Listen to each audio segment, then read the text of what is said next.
Hi hello എല്ലാവർക്കും പുതിയൊരു വീഡിയോയിലേക്ക് സ്വാഗതം. എല്ലാവരും സുഖമായിട്ടും സേഫായിട്ട് ഇരിക്കുന്നു എന്ന് വിശ്വസിക്കുന്നു. അപ്പോൾ ഇന്ന് നമ്മൾ പാർട്ട് 4 വീഡിയോ ആണ് നമ്മുടെ മെഷീൻ എംബ്രോയ്ഡറിയുടേത്. അപ്പോൾ മെഷീൻ എംബ്രോയ്ഡറിയുടെ പാർട്ട് 1, 2, 3 വീഡിയോസ് ചെയ്തിട്ടുണ്ട്. നിങ്ങൾ മെഷീൻ എംബ്രോയ്ഡറി ചെയ്യാൻ ആഗ്രഹമുണ്ടെങ്കിൽ ആ വീഡിയോസൊക്കെ ഒന്ന് കണ്ടു നോക്കുക. നമ്മുടെ ഫസ്റ്റത്തെ സ്റ്റിച്ചാണ് കഴിഞ്ഞ ക്ലാസ്സിൽ നോക്കിയത്, റണ്ണിങ് സ്റ്റിച്ച്. ഇനി നമ്മൾ അടുത്ത് നോക്കാൻ പോകുന്നത് സാറ്റൻ സ്റ്റിച്ചാണ്. അപ്പോൾ ഇതിൽ എന്തെങ്കിലും ഡൗട്ടുകളോ കാര്യങ്ങളോ ഉണ്ടെങ്കിൽ എന്ത് ചെയ്യുക, നിങ്ങൾ കമൻറ്റിലൂടെ അറിയിക്കുക, ഞാൻ റിപ്ലൈ തരുന്നതായിരിക്കും. അപ്പോൾ നമുക്ക് അടുത്ത സ്റ്റിച്ച് നോക്കിയാലോ, വായോ. അപ്പോൾ നമുക്ക് സെക്കൻഡ് ക്ലാസ് തുടങ്ങാം. അപ്പോൾ സെക്കൻഡായിട്ട് നമ്മൾ എന്താണ് ചെയ്യേണ്ടത്, നമുക്ക് ആദ്യം എന്ത് ചെയ്യുക, ഇതുപോലെ അതായത് ഒരു എളുപ്പ വഴിയാണ് പറയുന്നത്. അതായത് ഇങ്ങനെ ചെയ്യുന്നവരും ഉണ്ട്, അല്ലാതെ ഉണ്ട്. നമ്മളൊരു പേപ്പറിൽ A4 സൈസ് പോലത്തെ ഒരു പേപ്പറിൽ ഇതുപോലെ 2 വര ഇടുക. കണ്ടോ, ഒരേ വലിപ്പത്തിനുള്ള ആ വര ഇട്ടതിന് ശേഷം നമ്മൾ ഇത് ഇവിടെ വെച്ചതിന് ശേഷം ഇത് നമ്മുടെ സാറ്റൻ സ്റ്റിച്ചാണ് ചെയ്യുന്നത്. അതിന് നമ്മൾ എന്ത് ചെയ്യണം, നമ്മളിതാ ഇത് ഇങ്ങനെ പ്രസ് ചെയ്ത് പിടിക്കണം. നമുക്ക് എത്രത്തോളം ആണോ ആവശ്യമുള്ളത് അതനുസരിച്ച് നമുക്ക് എന്ത് ചെയ്യാം, വീതി ഇവിടെ നമ്മൾ പിടിക്കണം. അതായത് പെഡൽ നമ്മൾ ചവിട്ടുകയും വേണം, ഇത് അഡ്ജസ്റ്റ് ചെയ്യുകയും വേണം, നമ്മൾ ഈ മുകളിലത്തെ ഫ്രെയിം നോക്കുകയും വേണം. അങ്ങനെയാണ് ചെയ്യാൻ. ഇതിപ്പോൾ നമുക്ക് നോക്കാം.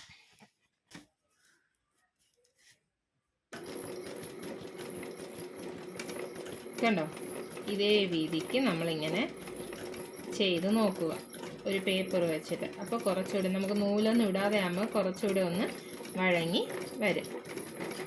കണ്ടോ, ഇതുപോലെ ചെയ്ത് പഠിക്കുന്ന ആൾക്കാർ ഉണ്ട്. കണ്ടോ, ഇത് കുറേ ചെയ്ത് വരുമ്പോഴത്തേക്ക് ഈ സ്പീഡൊക്കെ നമ്മളെ കൺട്രോളിലാവും. എല്ലാം തന്നെ ഇങ്ങനെ കണ്ടോ, ആദ്യമൊക്കെ നമുക്ക് ഇങ്ങനെയൊക്കെ അബദ്ധങ്ങൾ പറ്റും. അത് കഴിയുമ്പോഴത്തേക്ക് എല്ലാം നേരെയായി വരും. നമ്മൾ ഒരേ കണക്കിന് കൊണ്ടുവന്നാൽ മതി. കണ്ടോ,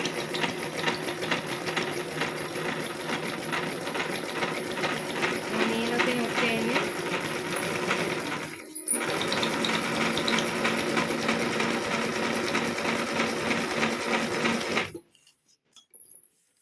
ഒന്നുകിൽ നിങ്ങൾക്ക് ഇങ്ങനെ ചെയ്ത് നോക്കുക. കണ്ടോ, പേപ്പറിൽ. അപ്പം നമുക്കിതുപോലെ 2 ഹോളായിട്ട് ഫുള്ളായിട്ട് കിട്ടും. കണ്ടോ, അതല്ല എങ്കിൽ നമ്മുടെ കണ്ടോ, അത് കഴിഞ്ഞിട്ട് നമ്മൾ ഇതുപോലെ 2 ലൈൻ വരച്ചിട്ട് ആദ്യം ഞാൻ നേരത്തെ പറഞ്ഞ പോലെ തന്നെ മറ്റേ റണ്ണിങ് സ്റ്റിച്ച് പഠിക്കുക. അത് കഴിഞ്ഞിട്ട് 2 ലൈൻ വരച്ചതിന് ശേഷം നമ്മൾ കണ്ടോ, എത്രയാണോ നമുക്ക് വേണ്ടത് അതനുസരിച്ച് നല്ല സ്റ്റിച്ച് ചെയ്ത് വരിക. ആദ്യം സ്പീഡ് കുറച്ച് സ്റ്റിച്ച് ചെയ്ത് വരിക. അത് കഴിഞ്ഞിട്ട് ഒരിക്കൽ കൂടെ ഒന്ന് ഇടയിലൊക്കെ ഗ്യാപ്പ് ഉണ്ടെങ്കിൽ വീണ്ടും നമ്മൾ താഴെ അറ്റം വരെ സ്റ്റിച്ച് ചെയ്ത് വന്ന ശേഷം ഒന്നും കൂടെ ഓർമ്മിച്ചാൽ മതി. അപ്പോഴതെന്ത് ചെയ്യും, അത് കറക്റ്റായി വരും. അങ്ങനെ തന്നെയാണ് നമ്മൾ സ്വാഭാവികമായിട്ട് ചെയ്യുന്നത്. അതായത് ഓർത്തിച്ച് ഇങ്ങനെ പോകുമ്പോഴത്തേക്ക് ചിലപ്പോൾ ചിലയിടത്തൊക്കെ കണ്ടാവും. ഇപ്പം ഞാൻ എൻ്റെ ഒരു ഗ്യാപ്പില്ലേ, അതുപോലെ തന്നെ ചിലയിടത്തൊക്കെ ഗ്യാപ്പ് കാണും. അപ്പോൾ അതൊക്കെ നമ്മൾ ഒന്നും കൂടെ ഇതിൽ കൂടെ തന്നെ ഒന്നും കൂടെ ഇങ്ങനെ ഓർത്തിച്ച് വിടാറാണ് പതിവ്. കണ്ടോ, സ്പീഡിൽ പോകുമ്പോഴത്തേക്ക് ഗ്യാപ്പ് വരും. അപ്പം ജസ്റ്റ് ഒന്ന് അതും കൂടെ ഒന്ന് ഫില്ല് ചെയ്ത് കവർ ചെയ്ത് നമ്മൾ കൊണ്ടുപോകും. കണ്ടോ, അപ്പോൾ ആ ഗ്യാപ്പൊക്കെ ഫില്ല് ചെയ്ത് വരുന്നുണ്ടോ, ഇതുപോലെയാണ് ഫുള്ളായിട്ട് നമ്മൾ ചെയ്തെടുക്കുന്നത്. ഇത് സാറ്റൻ സ്റ്റിച്ച് നമ്മൾ വീതി കൂട്ടി ചെയ്യുന്ന സ്റ്റിച്ചാണ്. ഇത് നമ്മൾ സ്കാലപ്പ് ചെയ്യാനും ബാക്കി ഡിസൈൻസിനൊക്കെയാണ് ഉപയോഗിക്കുന്നത്. പിന്നെ ഇത് ഉപയോഗിച്ച് തന്നെയാണ് നമ്മൾ ലോങ് ആൻഡ് ഷോർട്ട് അങ്ങനത്തെ സ്റ്റിച്ചൊക്കെ ചെയ്യുന്നത്. ലീഫിൻ്റെ സ്റ്റിച്ചുകൾ അതൊക്കെ ഇങ്ങനെ വീതി കൂട്ടിയിട്ട് തന്നെയാണ് നമ്മൾ ചെയ്യുന്നത്. കണ്ടോ, വീതി കൂട്ടി ചെയ്തത്. ഇതിനേക്കാളും കുറച്ചുകൂടി നമുക്ക് എന്ത് ചെയ്യാം, വീതി കൂട്ടിയും കുറച്ചൊക്കെ ചെയ്യാവുന്നതാണ്. കാണിച്ചു നമുക്ക് നമ്മുടെ ഇഷ്ടാനുസരണം നമുക്ക് എത്ര വീതിയാണോ ആവശ്യം. ഇപ്പോൾ കുറച്ച് മതിയെങ്കിൽ ഇതാ വേണ്ട,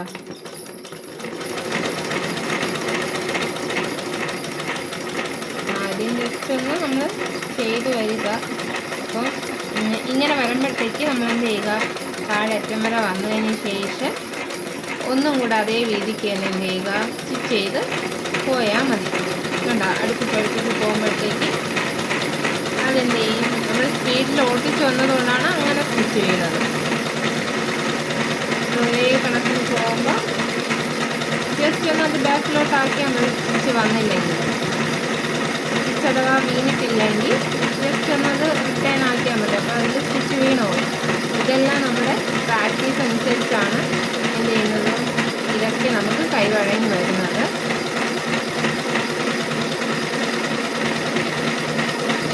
നന്നായിട്ട് പ്രാക്ടീസ് ഉള്ളവരെ ഞാൻ ഈ ചെയ്യുന്ന സ്പീഡിനേക്കാളും വേഗം അവർ ചെയ്തെടുക്കും.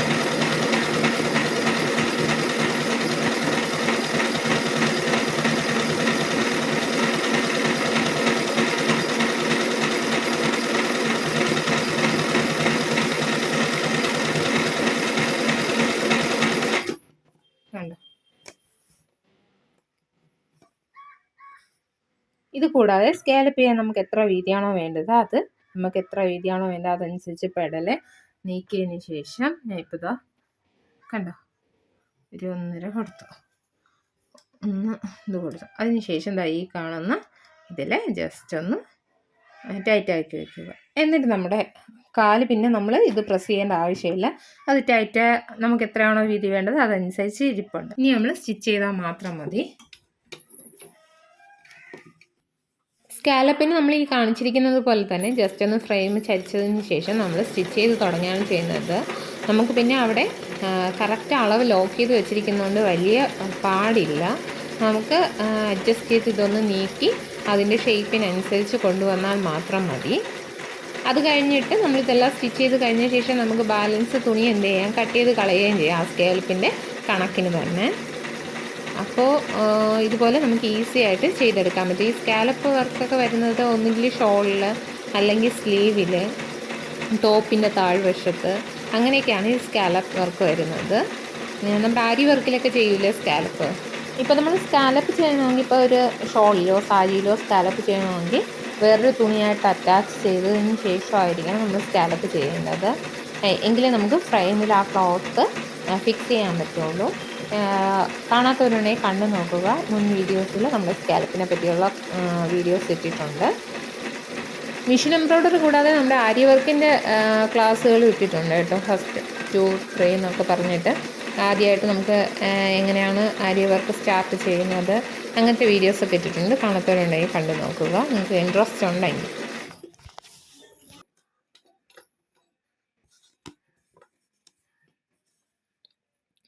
ഇതുപോലെ നമുക്ക് സ്കാലപ്പും ചെയ്തെടുക്കാവുന്നതാണ്. കണ്ടോ. അപ്പോൾ ഇതുപോലെയാണ് നമ്മുടെ സാറ്റ് സ്റ്റിച്ച് ചെയ്യുന്നത്. ഇപ്പോൾ ഈ അതായത് തട്ടി കൂട്ടി ചെയ്യുന്ന സ്റ്റിച്ചിട്ട് ലീഫ് വരച്ചെടുക്കാനാണ് പോകുന്നത്. ഇതാകണ്ട ഇതുപോലെ നമുക്ക് എത്രയാണോ കട്ടി വേണ്ടത്, അതായത് അതിന് വീതി വേണ്ടത് അതനുസരിച്ച് നമുക്കിതുപോലെ അതിൻ്റെ ആ കോർപ്പിൻ്റെ ഭാഗം, അതായത് ആ ലീഫിൻ്റെ നേർത്ത ഭാഗം വരുമ്പോഴത്തേക്ക് ജസ്റ്റ് ഒന്ന് നമ്മൾ വീതി കുറച്ച് കൊടുക്കണമെന്നേ ഉള്ളൂ. ബാലൻസ് ഭാഗത്തൊക്കെ നമുക്കിങ്ങനെ തന്നെ ചെയ്തെടുക്കാം. അതുപോലെ ആണെങ്കിൽ ഇത് തന്നെ ഇട്ട് നമുക്ക് ഫില്ല് ചെയ്യുകയും ചെയ്യാം. ഇപ്പം ഞാൻ ലോട്ടസ് കാണിച്ചു തരാം. ലോട്ടസ് എന്നത് നമ്മൾ ആദ്യം അതിൻ്റെ വീതി കൂട്ടി തന്നെ സ്റ്റിച്ച് ചെയ്തെടുത്തിട്ടുണ്ട്. മുകളിലെത്തും തോറും അതിൻ്റെ നേർത്ത ഭാഗത്ത് എത്തുമ്പോഴത്തേക്ക് ജസ്റ്റ് ഒന്ന് വീതി കുറച്ച് താഴേക്ക് അതേ വീതിക്ക് നേരത്തെ എടുത്ത വീതി കൂട്ടിയാണ് വരുന്നത്. കണ്ടോ. അത് കഴിഞ്ഞിട്ട് നമ്മൾ എന്ത് ചെയ്യുന്നു, അതിനകത്തൊക്കെ ഈ വീതി കൂട്ടി ഫില്ല് ചെയ്ത് കൊടുക്കുകയാണ് ചെയ്യുന്നത്. ഫുള്ളായിട്ട് ഫില്ല് ചെയ്തെടുക്കുന്നു. ഇതുപോലെ തന്നെ ഓരോ ലീഫ് ചെയ്യുന്നതും ഒരു സൈഡ് വീതി കൂട്ടി താഴേന്ന് വീതി കൂട്ടി വന്ന ശേഷമാണ് മുകളിലേക്ക് വീതി കുറഞ്ഞു വരുന്നത്. കണ്ടോ. ഇനി നമുക്കിത് ഈ സ്റ്റിച്ചുകൾ മാത്രമല്ല, കുറച്ചുകൂടെ ബട്ടൺ സ്റ്റിച്ച് അങ്ങനെയൊക്കെ പറഞ്ഞിട്ട് കുറച്ച് സ്റ്റിച്ചുകളുണ്ട്. അതായത് ഇതേ സ്റ്റിച്ച് തന്നെയാണ്, അതിൻ്റെ ഷേപ്പൊക്കെ നമ്മൾ ഇത് ബാലൻസ് ചെയ്ത് എങ്ങനെയാണോ ബാലൻസ് ചെയ്യുന്നത് അതനുസരിച്ച് എന്ത് ചെയ്യും, അത് വീതി കുറഞ്ഞും കൂടിയൊക്കെ വരും. അത് ഞാൻ അടുത്ത ക്ലാസ്സിൽ നോക്കാം. ഇപ്പോൾ ഞാൻ ഈ സ്റ്റിച്ച് ഇട്ടതേ ഉള്ളൂ, ലോട്ടസിൻ്റെ ഡിസൈനൊക്കെ വരച്ചൊന്ന് സ്റ്റിച്ച് ചെയ്തിട്ടേ ഉള്ളൂ. അപ്പോൾ ബാക്കി ബട്ടൺ സ്റ്റിച്ച് അങ്ങനത്തെ സ്റ്റിച്ച്, അതായത് ബട്ടൺ സ്റ്റിച്ച് എന്ന് പറഞ്ഞാൽ ഇത് തന്നെയാണ്. ഒരു റൗണ്ട് ഇട്ടിട്ട് ആദ്യം വീതി കുറഞ്ഞ് പിന്നെ സെൻറ്ററിലോട്ട് വരുമ്പോൾ വീതി കൂടിയും വീണ്ടും താഴേക്ക് വരുമ്പോൾ വീതി കുറഞ്ഞും വരും. അതാണ് ബട്ടൺ സ്റ്റിച്ച് എന്ന് പറയുന്നത്. അപ്പോൾ അതൊക്കെ അടുത്ത ക്ലാസ്സിൽ പറയാം.